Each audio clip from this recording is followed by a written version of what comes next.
So precision fermentation is basically a microbial factory production method where you hijack microbes' metabolic pathways to make them do something you want them to do. This is Bite Size Climate Tech, Season 2.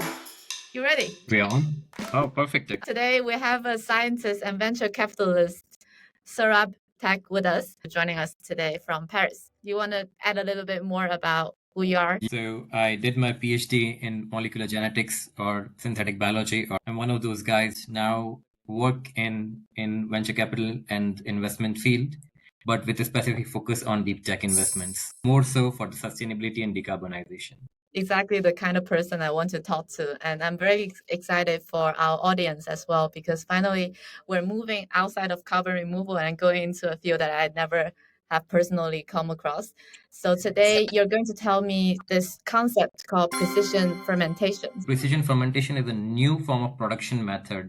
For now, most of the chemicals that we think of, whether it's plastics or whether it's polishes or whether a lot of cosmetics, are made up of petrochemicals. But now imagine very small microbes and use them as factories to make these chemicals. Moreover, so change them in a manner that they are not only bio-based, but they're also biodegradable. What you're doing in this manner is that you have a captured carbon, which is bio-based carbon, organically, and you're keeping it captured in that manner. But this is sustainable because you're not using petrochemicals. And at the same time, you're mitigating carbon and climate change all at once. So precision fermentation is basically a microbial factory production method where you hijack microbes' metabolic pathways to make them do something you want them to do. Really engineering them and making them do what you want them to do. Is it similar to gene editing? It's a very different thing. Gene editing can resort to many different things.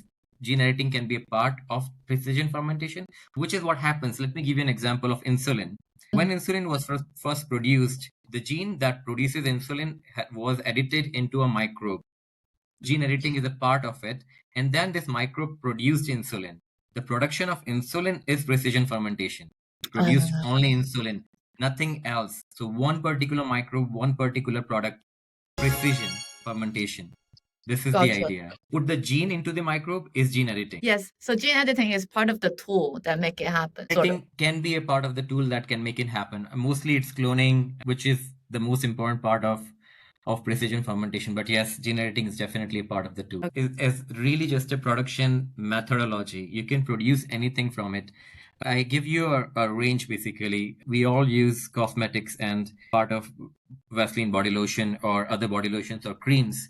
There's a part in the creams which is called, let's say, acrylate. Company that is trying to replace acrylate with a bio-based compound, which is now produced by fermentation. But on the other hand, you have something like insulin, which is a medicine, also produced by fermentation. And in between, you can have numerous other applications, for instance, plastic alternatives produced by fermentation. Precision fermentation is just a production pathway. Which is environmental friendly and hopefully more cost effective. Cost effective is getting there slowly. Like all disruptive technologies, there is always a roadblock, an inertia, and then these technologies have to cross it, but fermentation is on the right pathway. Thanks so much for explaining it to me. How would you explain this to an 8-year-old? So this is why I had my yogurt and bread example. Think of the yogurt, but an old yogurt and kept closed in a warm environment. And when you open it, the bubbles start coming out. And the yogurt, if you try to taste it, it's extremely sour because the fermentation is uncontrolled now. Yogurt itself is a product of fermentation process.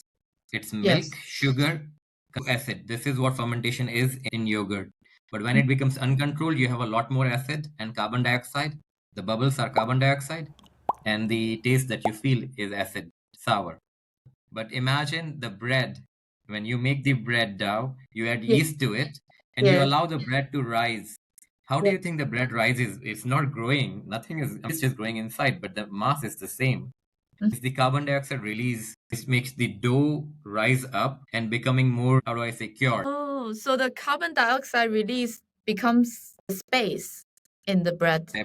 Absolutely. So when this goes into the oven, the heat allows the carbon dioxide to expand, and this is what the bubbles are in the bread of. So if you have been to France and if you have eaten baguette and you cut it through and then you see these big holes, these are carbon dioxide release holes. Oh, I understand the baguette part, But the yogurt, because yogurt itself is kind of sour already. When you have at a particular time frame when you are ready to eat it, you eat it. But if you keep yogurt for a long time, it'll start bubbling out the carbon dioxide. You see the uncontrolled fermentation. But the thing is, yogurt itself is a product of fermentation process. That's the important part. So if you're a kid listening to it out there, fermentation is all around you. Any bread with holes that you're eating is a process of fermentation. Yogurt is a process of fermentation. If you know kir, in some countries they drink kir. It's a drink made from fermentation process.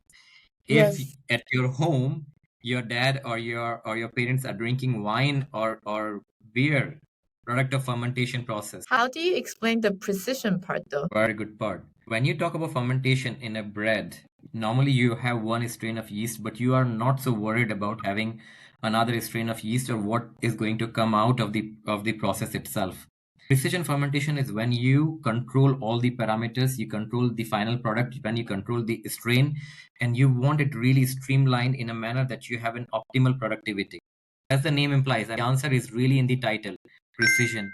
Imagine you produce baguette, but every time you produce the baguette, it's exactly the same in every possible manner. Gotcha. Okay, now it's the more exciting part.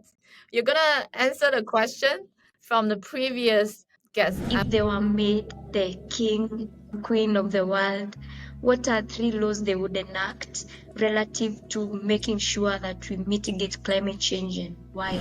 This is a tough one. Let me get to a background and then I'll answer it. So, petrochemicals make a lot of our world today. A majority of our things are coming from petrochemicals. And we can say, oh, we should remove petrochemical dependence. And this is an amazing thing to do, but we cannot do it in one go. It's not that we cannot, it's impossible.